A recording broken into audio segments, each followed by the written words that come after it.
આગળ વાત કરીએ તો ડિજિટલ ઇન્ડિયાના યુગમાં હવે ગામડાઓ પણ હાઈટેક બની રહ્યા છે। વલસાડ જિલ્લાના પ્રખ્યાત પર્યટન સ્થળ તિથલ ગ્રામ પંચાયતના નામે વધુ એક મોટી સિદ્ધિ નોંધાઈ છે। ઈ ગવર્નન્સ અને ટેકનોલોજીને છેવાડાના માનવી સુધી પહોંચાડવાના ઉમદા હેતુ સાથે તિથલ ગ્રામ પંચાયતે ગુજરાતમાં સૌપ્રથમવાર વોટ્સએપ ચેટબોટ સેવાનો પ્રારંભ કર્યો છે। વલસાડ શહેરને અડીને આવેલું અને દરિયાની લહેવલ વલસાડ શહેરને અડીને આવેલું તિથલ ગામે પ્રવાસીઓ માટે આ મનગમતું સ્થળ છે, પરંતુ હવે આ ગામની ઓળખ માત્ર પર્યટન પૂરતી સીમિત રહી નથી।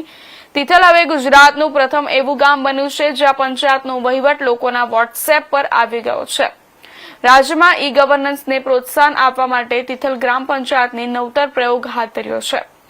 જિલ્લા વિકાસ અધિકારી અતિરાગ ચપલોત દ્વારા આ વોટ્સએપ ચેટબોટ સેવાનું વિધિવત લોકાર્પણ કરવામાં આવ્યું છે। આ એક એવી સુવિધા છે જેમાં ગ્રામજનોએ સામાન્ય માહિતી કે કામકાજ માટે પંચાયત કચેરીના ધક્કા ખાવા પડશે નહીં। જન્મ મરણના દાખલા, ઘરવેરા કે પાણી વેરાની બાકી રકમ, સરકારની વિવિધ કલ્યાણકારી યોજનાઓની માહિતી અને પંચાયતના અન્ય પ્રમાણપત્રો માટેની અરજીની પ્રક્રિયા હોય કે પછી કોઈ પણ ફરિયાદ માટે ગ્રામ પંચાયત કચેરી ખાતે ગ્રામજનોએ ધક્કા ખાવાનો વારો નહીં આવશે।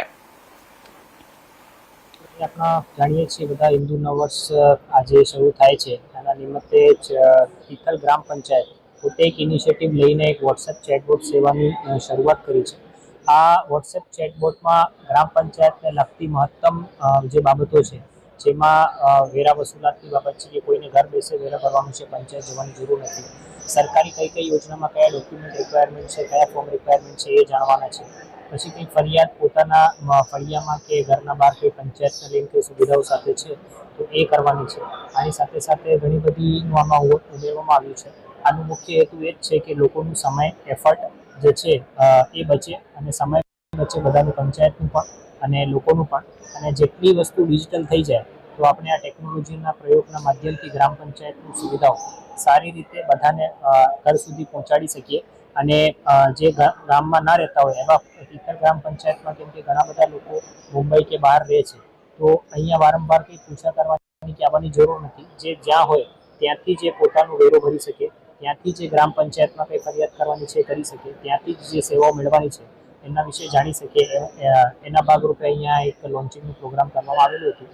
એમાં જે ગામના આપણે તિથલ સાથે સાથે લગભગ 100થી વધારે ગામોના સરપંચ તલાટી, જે ગામોમાં આવી જ પરિસ્થિતિ છે કે ઘણા બધા લોકો બહાર પણ રહેતા હોય છે કે પછી ગામ એટલું મોટું છે કે ત્યાં ડિજિટલ કરવાથી ઘણું બધું લોકોનો સમય અને આપણો પૈસાની બચત થશે, સરકારી નાણાંની। તો આ લોકોને પણ બોલાવીને અહીંયા પ્રેરણા આપવામાં આવી હતી।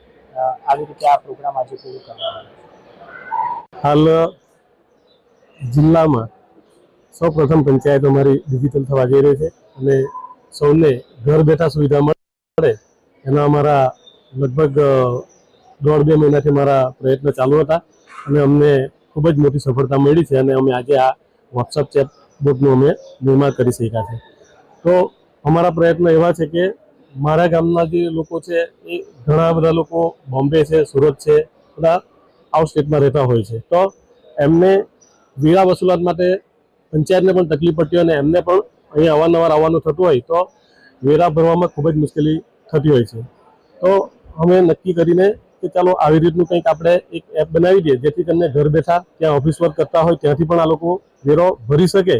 અને અમે આજે આમાં સફળતા મેળવી છે અને મારી એવી ઈચ્છા છે કે જેટલીઓ પંચાયત છે આપણા ગુજરાતની એ બધી જ પંચાયતો આવી રીતના ડિજિટલ થાય અને આ બધા જ લોકો ઘર બેઠા સુવિધા મળે એ અમારા એમને વિનંતી છે। આમાં વેરા, ઘરવેરા, મહેસૂલ અને અનેક એવા દાખલાઓ જે આપણે જેવું પણ આપણે મેનુ ઓપન કરવાથી એમાં બધી જ ડિટેલો આવી જાય છે અને આ જે પણ દાખલાનું આપણને ફોર્મ જોઈતું હોય તો એ ફોર્મ પણ આપણે મોબાઈલથી જ આપણે એ કરી શકીએ છીએ, જેથી કરીને આપણને પંચાયત પર કે વારે ઘડી સમય બગાડવાનો નથી રહેતો અને તાત્કાલિક એક જ ફેરામાં આપણે આ કામને પૂરું કરી શકાય છે।